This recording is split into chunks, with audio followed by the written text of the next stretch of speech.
Hey, what is up? Welcome to this episode of the Entrepreneur to Entrepreneur podcast. As always, I'm your host, Brian Lofermento, and I am super excited about today's episode and particularly today's guest because this is somebody that I can tell he's so strategic and intentional in the way he thinks about business, in the way he thinks about scale, and importantly, in the way he thinks about AI and automations. And that means that we are all in for a real treat. I'm going to interject this because I'm totally going to put him in the spot to talk about this topic.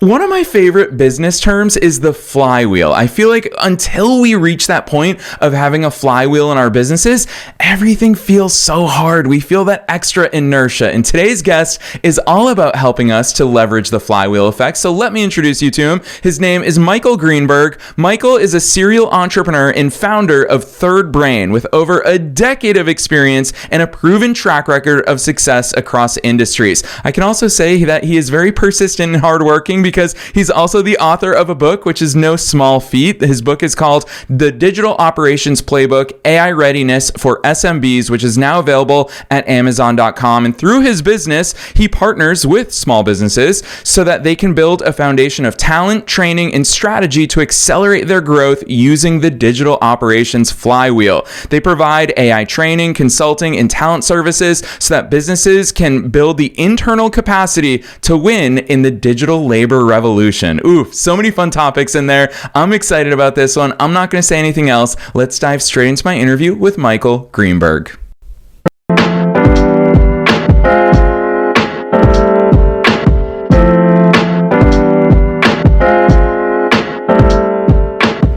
All right, Michael, I am so pumped that you're here with us today. First things first, welcome to the show. Thanks for having me. Heck yes. Michael, part of the fun for me, I don't usually tell guests this, is that while that pre-roll music is playing, I can see you guys in a corner of my screen, and I always love seeing guests rock out to our intro music. So love that you're in the mood today. Thanks. Yeah, it's rare that somebody's got like good intro music, and I can tell you've done a lot of episodes because you've got it covered. Let's go. Hey, it's not the easiest thing in the world, but Michael, I'm so excited to get into your journey. Obviously, the stuff you do as well, but let's start with you. Take us beyond the bio. Who's Michael? How did you start doing all these cool things? Ooh. All right. I think we're going to have to take it all the way back. So on both sides of my family, we've got multiple generations of entrepreneurs. On my mom's side, it's plumbers. And then on my dad's side, it was like country department stores and then multifamily real estate. And so I sort of grew up around the numbers, around the idea of owning businesses as not necessarily a sign of success, but as sort of a normal thing that people did. And I always thought, I'm going to be a businessman. I didn't really know what that meant. And in high school, I started going on Alibaba and importing knockoffs of clothes and headphones, stuff like that, selling them out of my car. That gave me the real entrepreneurial bug. And so fast forward, I dropped out of college after my sophomore year, went to a coding boot camp when there were just 3 of them in the US. Finished that coding boot camp. Joined a seed stage startup as like a CTO, and then that launched my career as a consultant. Worked as a consultant for a few years doing like early stage startups and building software or like MVPs, minimum viable products for them. And then I worked with a podcast network, a business podcast network. I got a call from my parents. They said, hey, you're still young. You should finish your degree now. My client, the podcast network, said, hey, we'd love for you to open a studio and just see what this is all about. And so I moved home to St. Louis, Missouri. I went to finish my degree. I started Call for Content, which was a podcasting agency, as well as I started a location of that podcast network in St. Louis. And then 7 years later, I sold the majority of Call for Content, its largest business unit, to our second largest client. Gosh, Michael, I love that overview. I feel like it shows the depth and breadth of your business experience. Hearing you say, you always wanted to be a businessman, it reminds me of that Jay-Z quote where he said, "I'm not a businessman, I'm a businessman." And I love that differentiation because, Michael, to me, and obviously I'm lumping I resonate so much with your story and the fact that I love business. For me, it's not about the revenue. For me, it's not about the outcome that I personally get. I love building things. Like, I just love business as a science and an art because it is both of those things. And I'll reveal for listeners, you and I were talking a little bit off the air about the beauty of real businesses. You talk about your parents being in traditional businesses, and obviously the world is evolving at an incredible pace right now. And it's cool seeing the collision of yesterday's business with tomorrow's business. And obviously we find ourselves today trying to make sense of what that bridge is going to look like. You talk a lot, and obviously a lot of your work with Third Brain focuses on that tomorrow of business, setting these businesses up for success. And I feel like everyone historically wants to label your type of business as a tech business, but talk to us about the importance just on a purely business level, traditional business, of having systems, of having technology prop us up. I'd love to hear your attitude about that. Yeah. So I just want to make one comment on something you said first, which is that I wholeheartedly believe business is a sport and a game, and I am playing that game every day, 24 hours a day. Doesn't matter if I'm eating dinner. What I eat matters to how I play on the field the next day. So I just want to get that out of the way. I think it's very important to note that, like, the idea of a life-work separation is kind of a myth to begin with, because one seeps into the other regardless.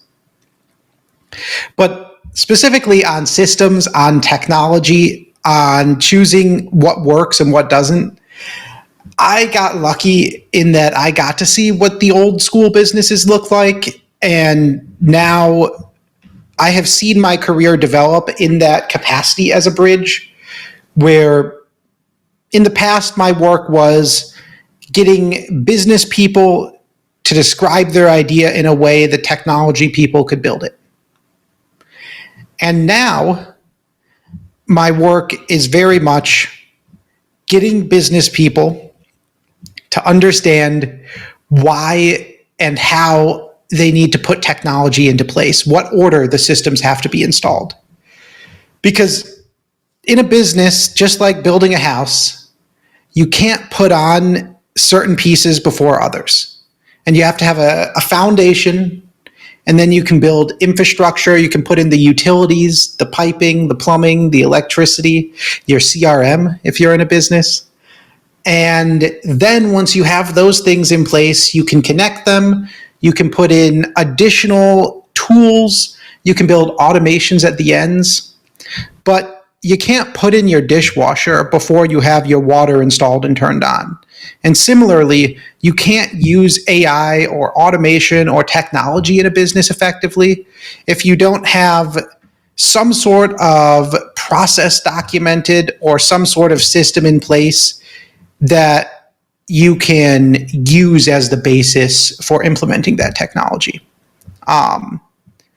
Internally, we like to use the phrase, you can't use a chainsaw if you can't swing an axe. And what that really boils down to is you can't use the automated version until you have successfully implemented the manual version. And that goes across everything. I really like that point. I feel like we tend to skip things, especially as excitable entrepreneurs, which we all are. We have no shortage of excitement, of passion. We are willing to put the hours in, but sometimes we do put the cart before the horse. And I'm a big fan of the building analogy. I think the foundation is so important. You're also tickling the math tutor in me's mind, because order of operations, this stuff matters. And in a world where we want everything at once, it's not so easy to take that step back and be like, wait, please excuse my dear Aunt Sally. What's the order of operations here? Yeah. And I want to leverage that. I'd love for you to go a little bit deeper there, but particularly because, Michael, I'm going to totally use you and put you on the spot here. I hear people talk about flywheels so frequently, but few people put the pieces in place in the right order. That's why I feel like it fits in so well here, in the right order to get that flywheel going. And I'd actually argue, and I'm sure you have extensive experience here, most businesses never get to experience that flywheel if they don't get things in the right places to have that happen. What does a flywheel look like? Why is that word so prevalent? Yeah. So I think at least in my experience, the difference between businesses that get stuck in like the low 7 figures or the upper 6 figures and the businesses that make it to 8 figures beyond is that flywheel. And it's actually, this is going to sound, I don't know, maybe arrogant, maybe dumb, but it's actually pretty easy to brute force a business in like a standard B2B service to $500,000 to $1 million a year. If you're selling a higher ticket thing, it's just a matter of pounding the pavement, making the pitch. And if it's a commodity service, you get there eventually. That's the opposite of a flywheel. That's a grind.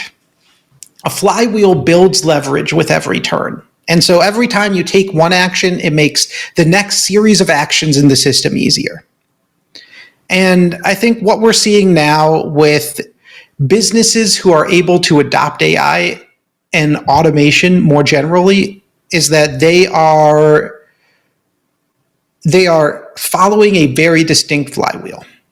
And I actually, as mentioned, I wrote a book actually on this sort of digital operations. We have a framework with 5 levels in it that covers how to get to that flywheel and get it going. And in that framework, level 1 is going to be siloed data. So maybe you've got stuff on paper, maybe it's all spread around. You can't get it connected in the cloud. You can't get it all into one place. You can't get it into the machines that want it. Level 2, you've got it all digital now. And maybe it's all even in the cloud. In an ideal world, at that point, everything has an API or a Zapier or something like that where you can pass the data between, but that might not be there. Level 3 is where the flywheel starts, and that's where we really try to focus our clients on their mission. And that's really what my whole book's about, is getting you to level 3. Level 3 is a unified data layer. And so once you get to level 3, then you see consistency inside of your operations, because in order to get to level 3, you need documentation on all of your processes. You need data standards on what everything should look like. And you need clean, accurate data. And when you have that clean, accurate data, you get clarity throughout your business because you know when people are doing things. You're able to trust your dashboards, and you're able to manage and plan more effectively with technology. And then finally, you're able to start putting more automation in, and you have less last-minute issues, and you don't run into bottlenecks quite as often because you know where everything is, and you know what stage of the process it's at, and you gain capacity. And that brings less stress and more work done with the same amount of team. And those consistency, clarity, capacity, that's what I call the 3 C's. And those form, if you think of the flywheel like a wheel with spokes, those form the big 3 spokes of the wheel. Additionally, you're going to get cash flow when you get that capacity because you're doing more with the same amount of people. But that happens well after you've already started to build that confidence, capacity, clarity, and consistency. And so when you reach level 3 and you start implementing these pieces and you get a unified data layer and you have good dashboards and your CRM is actually up to date for once and your support ticketing links in so that way the account manager knows when something's out of whack, then you get to implement the digital operations flywheel and you start to accelerate because you can put more automation and more AI in with no additional work on integrating tools. That lets you reach level 4, which is automation.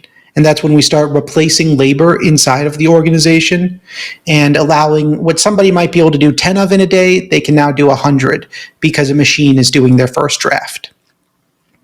And finally, we start to identify areas where the processes are rigorous enough and well-defined enough and objective where we can install some sort of virtual coworker. And that's level 5. And so the whole process builds, where first we have to document everything, get our data in order. That allows us to build our systems. That allows us to integrate our technology and build that unified data layer. And then from there, when we have unified data, we have clarity and consistency in our operations. And we start to automate to add capacity, which gives us more time to maintain clarity and consistency, which then allows us more time to automate further, to add more capacity, and the flywheel goes on and on and on.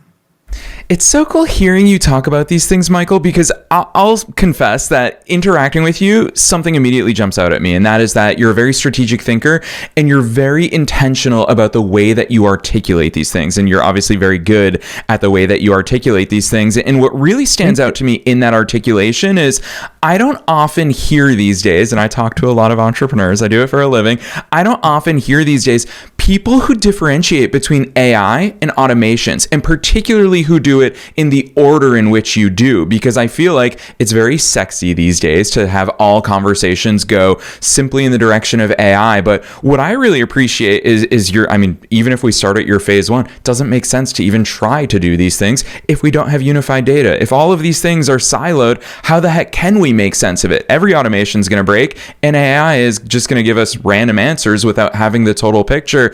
I really appreciate that differentiation between these ingredients. Talk to us more about that, because a lot of business owners are being pushed solely in the direction of AI, and a lot of times it's almost an all-encompassing term that includes automations, but it's really clear to me that you separate those. Yeah, so we actually have an entire framework. It's an advanced framework. It's going to be my next book, so I'm not going to go deep into it here. But we actually have another 4-stage framework that takes something from an automation to an AI and distinguishes the levels in between. But for purposes today, I think we can use 3 terms. The first one is data automation. And I'm going to narrow that down to say, these are the automations you build to get yourself out of copy-paste hell. Copy-paste heck. If we're not allowed to curse. And so that means it's moving data from one tool to another. It's not manipulating the data. It's not analyzing it. It's not pulling things out of a report. It's not doing any additional searches. It's just, I'm using Zapier, I'm using Make, I'm using N8N, and I'm saying, hey, when somebody submits this form on our website, that form data transfers to HubSpot, our CRM. That's a data automation. That's things you start building in level 2, level 3. Then there's a level up. And we're going to call these, we often call them now AI automations. We used to just call them automations. And the way to define these separately from the others is that they are replacing an action some sort of human had to do or would have done if it was like cost effective to have a human do it. And so this might be drafting that first version of a report from a website, or very commonly now people in doing cold email outreach will scrape a website or somebody's LinkedIn profile and then personalize a first line. And so that's like a small automation. Inside of our frameworks, we might call them tools or AI tools, but on its own, it's not really AI yet, even if it's using it. It's not active. And then finally, what we call agents. And at least at Third Brain, we define agents as something that is digital and is replacing a human action and can make a decision. And so in those cases, it is often replacing some sort of human in a role. It might label and route emails. That we would define as an agent instead. Now, if it labels and routes emails based on who sent the email, that would then be an automation because we don't have to use AI at all. So at least for us, we sort of distinguish like that. And we start with the data automations, and then when we have clean data, we're able to start looking at ways to replace labor. And eventually we're looking at, we can't afford to have an assistant for this person, But if they had an assistant, these are the 5 things they would do. That's a co-working agent. That's an assistant. And so I think when people say you need to do AI or implement AI in your business, what most of them mean is you need to stick it everywhere and anywhere as fast as you can. And I would not recommend that. What I would recommend is just buying Claude or ChatGPT or Gemini for your team, giving them access in a secure environment like that where your business information will not be used to train their models because you're paying for the business license instead of the personal license. And I would set up a prompt library for the team. So just a shared document somewhere that has, oh, this prompt really worked for me to handle this thing. And then I would leave it there until I'm at level 3.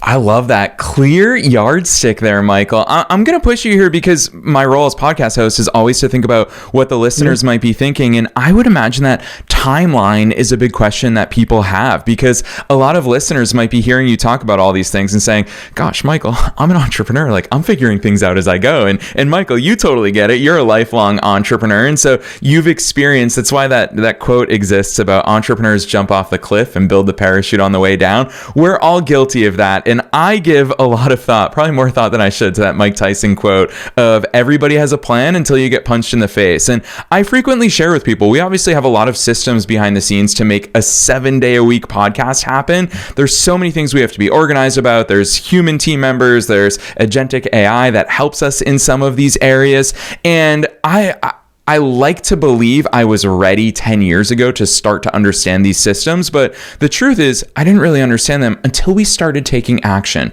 It was the action that really solidified and helped us to refine. It wasn't a one-size-fits-all. We didn't get it right the first time or the 10th time. We really had to evolve and iterate along the way. So, Michael, for listeners who are tuning into today's episode going, this is aspirational. I want to get to this point. I want to work with someone like Third Brain and have an external set of eyes looking at this, but I don't feel like I'm ready for it. What's your take on that? When's the right time for us as business owners to dive into this stuff? Yeah, I think from like an advisory strategic standpoint, earlier is better. You might not be ready to implement anything, but you want to not choose the wrong thing. And I'll bring some examples to the table now. So I think if there's one area that almost across the board you can get to level 3 inside of your company and start operating at 4 and 5 fastest, it's sales and marketing. You're probably already near unified data at your CRM for those 2 things. And so that's where we often find the best entry point for building out these sort of systems, because we can say, okay, sales and marketing, everything before they close, we're going to get that to level 3, and we're going to go beyond a little bit. And then when we have that handoff, then the actual service delivery might not be quite as automated or as advanced yet. And so, or manufacturing, if you're in that field. And manufacturing is actually a very special case because we work with a lot of legacy businesses who are 10, 20, 40 years old. Maybe they just got acquired. Maybe they just passed generations. One thing that very commonly happens in manufacturing is they have an ERP, an enterprise resource planning system that they chose 10 or 20 years ago and that they're now stuck with. It does not integrate with anything else. And so many times we are forced to create that sort of wall and say, oh, the ERP is not something we can touch, so the processes surrounding it are things we are holding off on until the very end.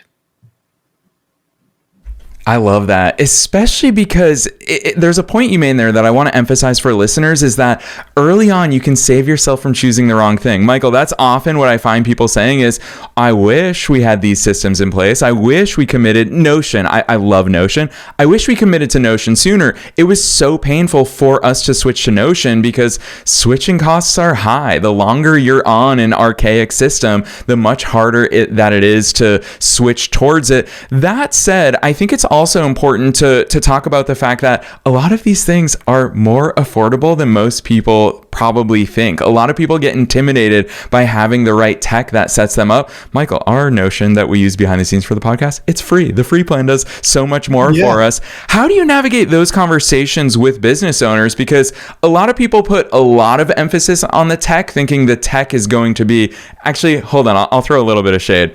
I remember 10 years ago, I was an entrepreneur starting at 19, and I saw so many people talking about ClickFunnels as if you sign up for ClickFunnels and you build marketing funnels, you're going to have a 7-figure business. But of course, all of these things are just a tool. The tool is only as good as your ability to use it. Just going back to your chainsaw example before. So when it comes to balancing costs and integration and scalability, how do you navigate that with people? Do you have preferred platforms that you recommend? Do you try to make their tech tools work? How do you set them up for success in that realm? Yeah. So we have preferred platforms based on the type of business, based on the vertical they're in. So for an agency, we're probably going to recommend you use ClickUp. If you're a mid-sized manufacturing company and you want to do more sales and marketing, we're probably going to recommend HubSpot to you, even though we are going to put a little asterisk on that and say, hey, this is more expensive. And also, we could build you a CRM that would work just as well. But you've got to put this buying decision in front of your CEO. And we understand that they're going to want a name brand. And so on one end of the spectrum, it's very much like knowing where you are in the process. But on the other, if your business is doing all right and you've got, say, maybe 5 or 10 people in it, I would expect if the business is like fully digital, fully remote, you're probably spending between 5 and 10% of your budget on technology and technology service providers. And if you're more of a legacy, a Main Street business, something like that, maybe 2 to 5%. That's helpful to know, and I feel like it gives us those benchmarks. It's something that, it's an exercise I probably should do quarterly, Michael, but I definitely do it at least once a year. I list out my entire tech stack and I say, okay, what are all these tools? I feel like as entrepreneurs, we love a good tool, and especially me, my guilty pleasure is AppSumo. If I can get lifetime licenses, you'll find me on AppSumo scooping up all these things. So I've got a broad tech stack, but I think it is healthy to have those benchmarks of where should I be? How can it enable me? How can it set me up for success? Michael, my biggest complaint is that time always flies by in these podcast episodes, but I want to squeeze in 2 more questions. One is the one that I ask at the end of every episode, but then I also want to leave some room for you to tease your book to us, the audience, because I'll admit, I'm going to buy your book after this interview. You've piqued my interest so much that I'm just like, I want you to also tell us a bit more about it. But before we get there, the question I always ask is, what's your best piece of advice for listeners? Knowing that we're being listened to by both entrepreneurs and entrepreneurs at all different stages of their growth journeys, and also knowing that you very much are one of us, you're a fellow entrepreneur. What's that one thing that you want to leave them with today? Can I give 2? Oh, please do. We'll take a bonus, okay. Michael. Great. All right. So the first one, I've got a standard reply. I went and worked for a guy after I sold my last company before I went back out on my own, named Jesse Puggi, and he's like a mega successful entrepreneur. He instilled in me deeply this idea that you have to have a bias for action and that you have to have the data to back up that decision. And so I take that a little bit differently when I work with my own entrepreneurial apprentices inside of our company. And I tell them that they have to have a reason for everything they do. And that because you told me to is not an okay reason. So if you focus on doing things and you have a reason for doing them, you're going to get really, really far. I love that. Well, Michael, now I'm going to tee you up. Now I'm super excited to hear the way that you talk about your book. You were kind enough. I want to let listeners know that part of what I really love about you and I before we got together today is you listed out the principles of operational excellence. So I got a little bit of a sneak teaser into many of the things that are inside the book. But like I said, that teaser made me even more eager and excited to buy your book. So at this point, I want to tee you up to share those links for all of our listeners, where they can find Third Brain, where they can find you, but also please talk a little bit about your book. Let us know where the heck we can go to find all the goodness you're putting into the world. Awesome. So you can find my book on Amazon. It's called Digital Operations Playbook, AI Readiness for SMBs. You can also get onto our newsletter and get some free bonuses from the book at digitalopsplaybook.com. And then finally, you can find me and Third Brain at thirdbrain.co. And my personal journal with, honestly, a lot of the stuff we've talked about, and then a whole lot more on entrepreneurial strategy, gentoftech.com. And I think all of those will be in the show notes for you guys. Yes. Ooh, making my life even easier, Michael. You already teased listeners with it. We are dropping all of those links down below in the show notes, no matter where it is that you're tuning into today's episode. So if you're on the go, if you're saying, wait, hold on, I didn't get that, don't worry about trying to rewind. That's such a frustrating experience in podcast players. Just check out the show notes. Most people don't check out show notes as much as we should when we tune into podcasts, but you can click through to all of those places from the show notes. Lots of goodness that Michael's putting into the world. You only got 30 quick minutes of him here today, but this is someone who's always putting his wisdom, his brilliance into the world in whatever fashion you want, whether it's a book, whether it's his email list. Let him land in your inbox. Don't be shy. Otherwise, Michael, on behalf of myself and all the listeners worldwide, thanks so much for coming on the show today. Thanks for having me, Brian.